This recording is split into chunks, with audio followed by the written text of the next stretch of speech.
The hospital corridor was silent. Bumpy Johnson sat on a plastic chair, his hands perfectly still. For 30 years, no one had seen him cry. But tonight was different. Tonight his son Marcus was dead, and the killer was one of Bumpy's most trusted men. Room 314 at Harlem Hospital smelled like disinfectant and broken dreams. The fluorescent lights hummed overhead, casting harsh shadows on the linoleum floor. Bumpy wore his usual charcoal gray suit, but tonight it looked wrong on him. Tonight he looked like what he'd never allowed himself to be, a grieving father. Marcus Johnson was 23 years old, shot 3 times in the chest outside the Apollo Theater at 11:47 p.m. on November 8, 1964. The official police report would list it as a drug deal gone wrong. The newspapers would call it another casualty of Harlem's heroin epidemic. But the truth was something else entirely. The truth was about betrayal at the highest level. The truth was about what happens when a king's own knight decides to take the throne. Dr. Patricia Williams emerged from room 314, her green surgical scrubs stained with blood. She'd been trying to save Marcus Johnson for 4 hours. She'd failed. When she looked at Bumpy, sitting motionless in that plastic chair, she saw something that terrified her more than any medical emergency she'd ever faced. She saw a man calculating revenge. "I'm sorry, Mr. Johnson," she said quietly. "We did everything we could." Bumpy didn't respond immediately.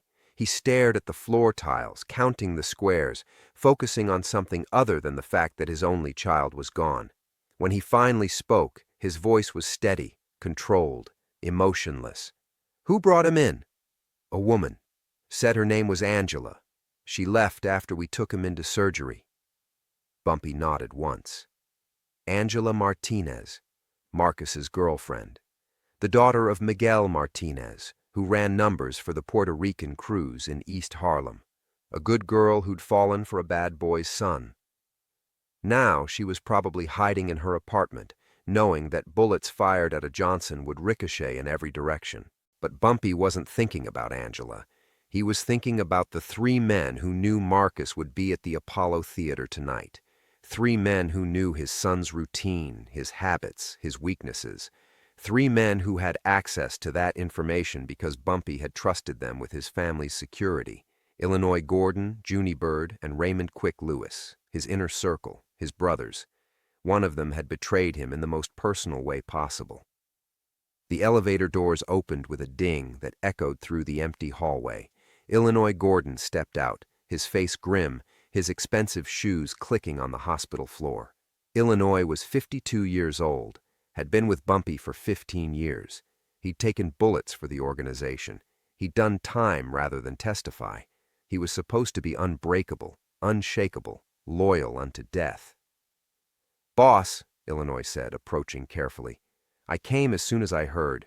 Bumpy looked up at him. Really looked. Studied his face, his posture, his hands. Illinois was nervous, which was understandable. A dead Johnson boy was bad for business, bad for everyone. But there was something else in Illinois' eyes, something that looked almost like guilt. "Where were you tonight, Illinois?" "Home, with my wife. We had dinner, watched some television." "What did you watch?" Illinois hesitated for half a second. "Ed Sullivan Show." Bumpy knew the Ed Sullivan Show aired on Sunday nights. Tonight was Saturday. Such a small lie, but in Bumpy's world, small lies usually covered big betrayals. "Marcus called me around 9, Bumpy said, his voice still calm. "Said he was going to the Apollo with Angela, said he'd be home by midnight." He paused. "Funny thing is, he also said he was worried about something. Said he thought someone was watching him." Illinois shifted his weight from one foot to the other. "Kids get paranoid, especially in this business." "Do they?" Bumpy stood up slowly. "Because the thing is, Illinois, only 3 people knew Marcus was going to the Apollo tonight. You, Junie, and Quick. And Marcus, he's not paranoid. He's careful, just like I taught him to be." The silence that followed was deafening. Illinois could feel his shirt sticking to his back, sweat beginning to form despite the hospital's air conditioning. He'd known this moment would come, known that Bumpy would ask questions, would investigate, would eventually piece together the truth. But he'd hoped he would have more time to prepare, to construct a better story, to maybe disappear quietly into the night. "Boss, you can't think I would—" "I don't think anything yet," Bumpy interrupted. "But I'm going to find out. And when I do, when I know which one of my brothers put bullets in my son, there won't be a place on earth they can hide." Illinois Gordon had been in the game long enough to recognize a death sentence when he heard one. The question was whether to run now or try to brazen it out, to hope that suspicion would fall on Junie or Quick instead.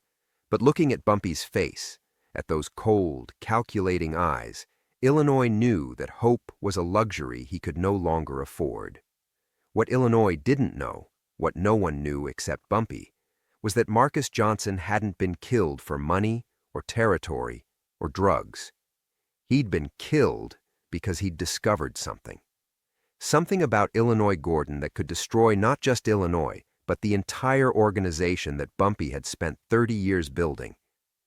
3 weeks earlier, Marcus had come to his father with a question that had kept Bumpy awake every night since.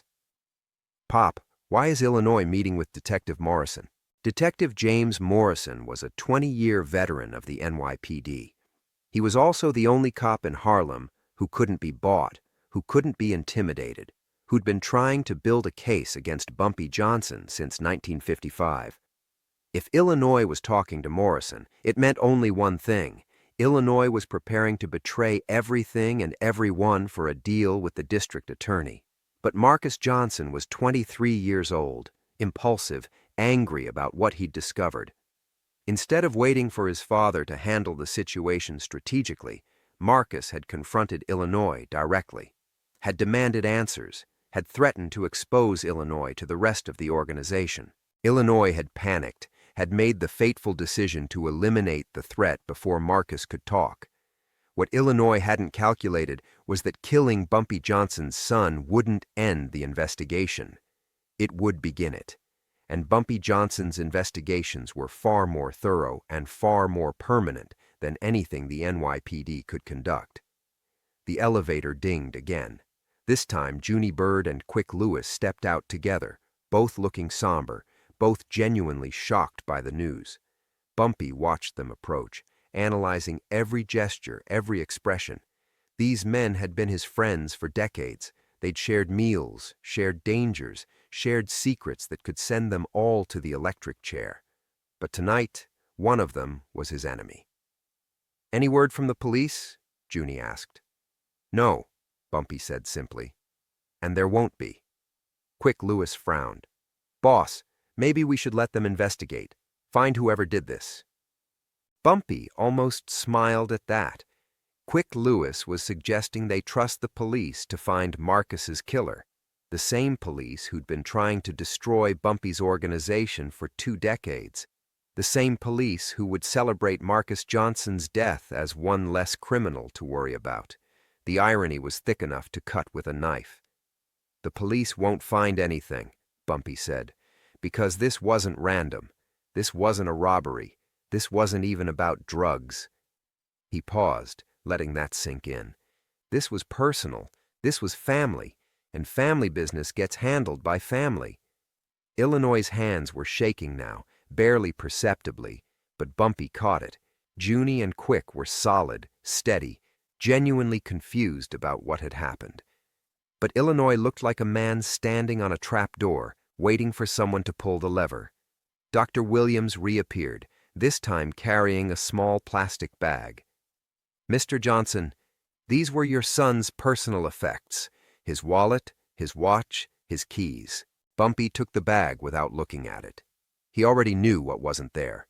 Marcus's notebook, the small black book where he wrote down everything he observed, everyone he met, every detail that might be important later. Bumpy had taught him to keep that notebook, to trust nothing to memory when memory could be corrupted or confused. "Doctor, was there anything else? Any papers? Any books?" "No, sir, just what's in the bag."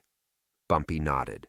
The notebook was missing because Illinois had taken it, had searched Marcus's body while he was dying, looking for the evidence that could destroy him. But what Illinois didn't know was that Marcus was smarter than that. The notebook he carried was a decoy. The real information, the photographs, the details of Illinois' meetings with Detective Morrison were hidden somewhere else entirely. "Illinois," Bumpy said suddenly, "I need you to handle the funeral arrangements. Junie, quick, I need you to start asking questions on the street. Find out if anyone saw anything, heard anything." It was a test. Bumpy was giving Illinois rope, seeing if he would hang himself with it.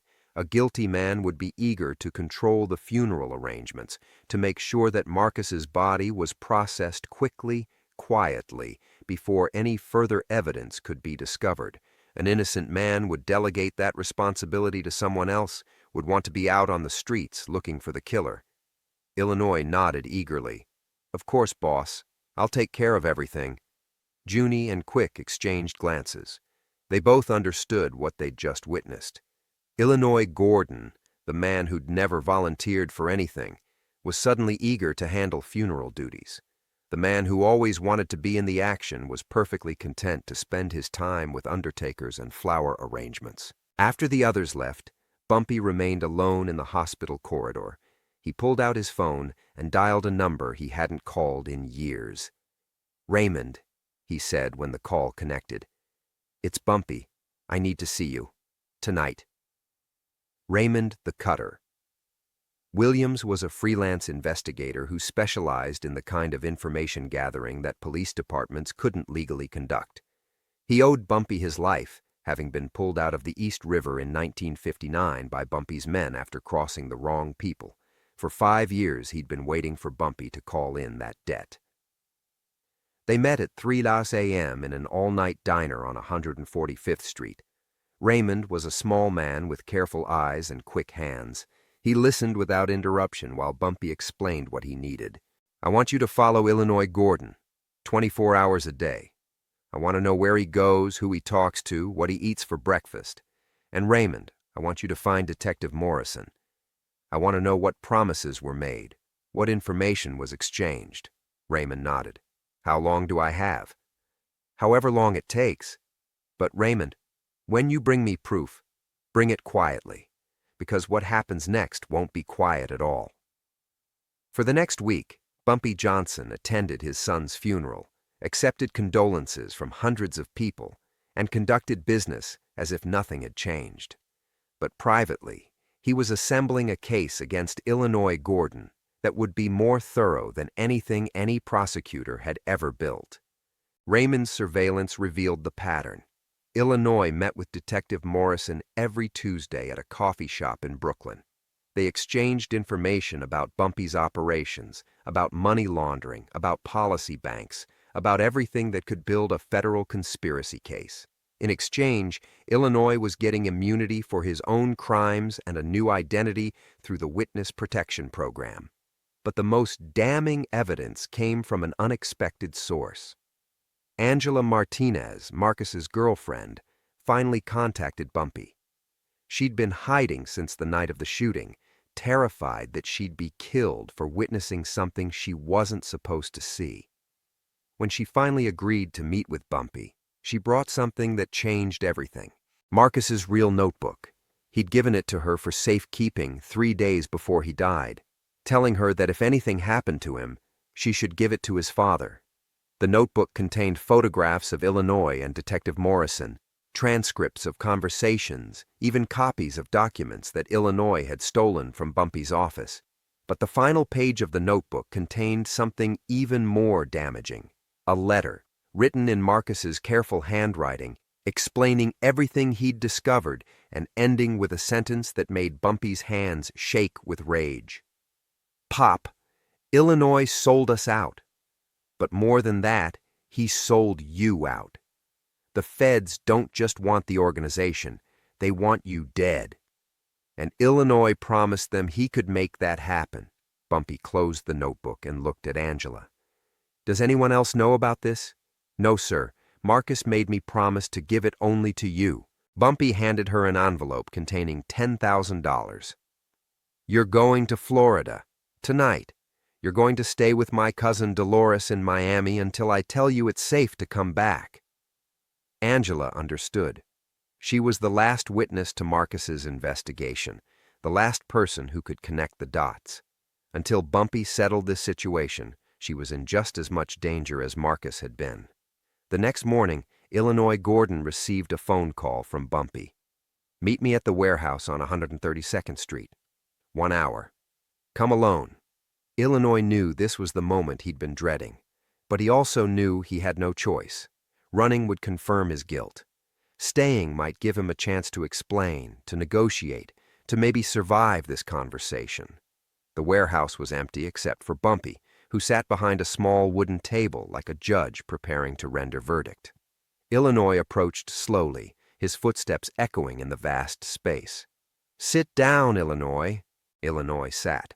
The chair was positioned deliberately, forcing him to look directly into the overhead light, making it difficult to read Bumpy's expression while keeping his own face clearly visible. "Marcus kept a notebook," Bumpy said without preamble.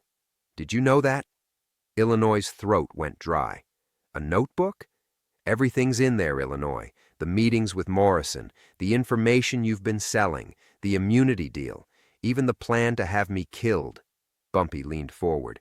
"The only thing I don't understand is why. 15 years we've been partners. 15 years I've trusted you with my life, my business, my family. What did they offer you that was worth more than that?" Illinois had prepared for this conversation, had rehearsed different explanations, different justifications. But sitting across from Bumpy Johnson, looking into those cold, dead eyes, all his prepared words deserted him. "They had my daughter," he whispered finally. Bumpy's expression didn't change. "Explain." "Morrison came to me 6 months ago, said they had photographs of Patricia buying drugs, said they'd arrest her, send her to prison unless I cooperated." Illinois' voice was shaking now. "She's only 19, Bumpy. She's got her whole life ahead of her. So you decided to destroy mine to save hers. I never meant for Marcus to get hurt. I swear to God, I never wanted that to happen." Bumpy was quiet for a long time. When he finally spoke, his voice was softer than Illinois had expected, almost paternal. "Illinois, let me tell you something about family. When someone threatens your child, you protect your child. I understand that. Any father would understand that." He paused. "But when you kill someone else's child to protect your own, when you betray 15 years of brotherhood, when you sell out everything we've built together, there has to be consequences." Illinois began to cry then, tears streaming down his face like a dam had finally broken. "Bumpy, please, I'll disappear. You'll never see me again. I'll call Morrison, tell him the deal is off." "You can't call off a federal investigation, Illinois, and you can't bring back my son." Bumpy stood up. "But you can do one thing for me." "Anything." Bumpy placed a gun on the table between them. A .38 special, the same caliber that had killed Marcus Johnson. "You can die like a man instead of living like a rat." Illinois stared at the gun for a full minute. He understood what Bumpy was offering. A quick death, a clean death, instead of the slow torture that would come if this situation played out publicly. Because if Illinois refused, if he forced Bumpy to handle this the traditional way, it wouldn't just be Illinois who suffered. His daughter Patricia would become a target. His wife would become a target. Everyone he'd ever cared about would pay the price for his betrayal. "My family," Illinois said quietly. "Will be protected," Bumpy replied. "Patricia's drug charges will disappear. Your wife will receive a pension from the organization. They'll never know what you did, Illinois. They'll remember you as a man who died loyal." Illinois picked up the gun with trembling hands. "Will you tell them I was sorry? I'll tell them you died defending what you believed in." The gunshot echoed through the empty warehouse at exactly 2:47 p.m. on November 16, 1964. When the police found Illinois Gordon's body 3 hours later, it looked like a professional execution. No witnesses, no evidence, no leads to follow. Detective Morrison read about the death in the evening paper and understood immediately what had happened. His star witness was dead. His immunity deal was worthless, and his investigation into Bumpy Johnson had just died with Illinois Gordon. The federal case that had taken 2 years to build collapsed overnight. Bumpy Johnson attended Illinois' funeral and delivered a eulogy that brought tears to the eyes of everyone present. He spoke about loyalty, about sacrifice, about men who died for their principles.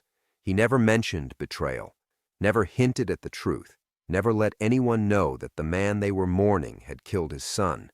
Patricia Gordon never learned that her father had been an informant.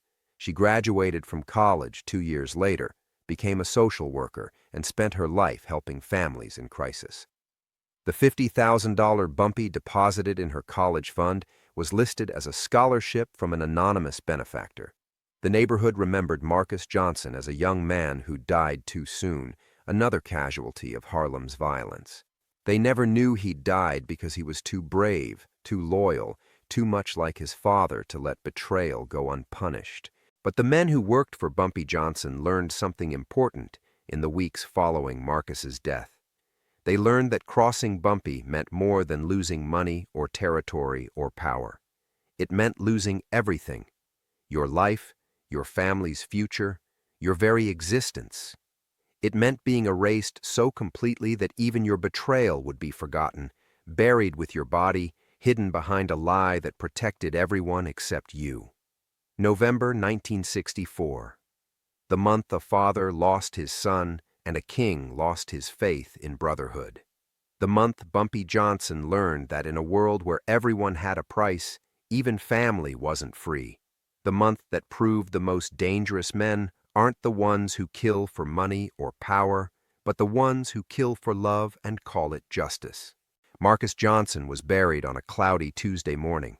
His tombstone carried a simple inscription: "Beloved son, taken too soon." The flowers were beautiful, the service was touching, and everyone who attended agreed it was a fitting tribute to a young man's life. What they didn't know was that beneath those flowers, next to that grave, lay the notebook that had started it all. Bumpy had buried it there along with his son, ensuring that the truth would rest in peace forever. Because some secrets are too dangerous for the living and too precious for the dead. That's what Bumpy Johnson understood that his enemies never did. Revenge isn't about making your opponent suffer. It's about making sure they never get the chance to betray anyone else ever again. And sometimes the most perfect justice is the kind that looks like mercy, sounds like forgiveness, and feels like love, but still ends in a grave.